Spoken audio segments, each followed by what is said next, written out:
আমি আমার বন্ধুর প্রত্যেকটা কথা বিশ্বাস করে নেবো, প্রত্যেকটা কথা, একটা সেন্টেন্স বাদ দিয়ে। ভাই 5 মিনিটে আসছে।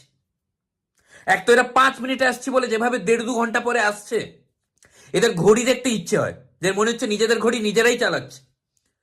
1 মাস আগেকার একটা ঘটনা, আমাকে একটা বন্ধু বলেছিল ভাই 15 মিনিটে আসছি, হারামজাদা এখনো এসে পৌঁছয়নি। এরকম একটা বন্ধুর বিয়েতে গেছিলাম বরযাত্রী হয়ে, ওর শ্বশুর কল করেছে যেতে লেট হচ্ছিল বলে, যে আপনারা এখন কোথায়। নিজের বিয়েতে শ্বশুরকে ঢম মারছে। ওপেন, এই তো পৌঁছে গেলাম, এই তো 5 মিনিটে আসছে, ওই তো দেখা যাচ্ছে প্যান্ডেল, এই পৌঁছে গেলাম, এই সবে পৌঁছে গেলাম।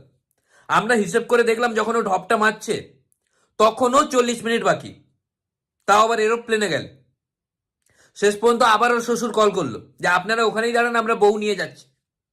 এক তো এরা নিজেদের ইমেজ এত খারাপ করে দেয় না, এরা যদি 5 মিনিটে আসছি বলে 5 মিনিট পরে পৌঁছেও যায়, লোক ঘড়ি সারাতে চলে যাবে।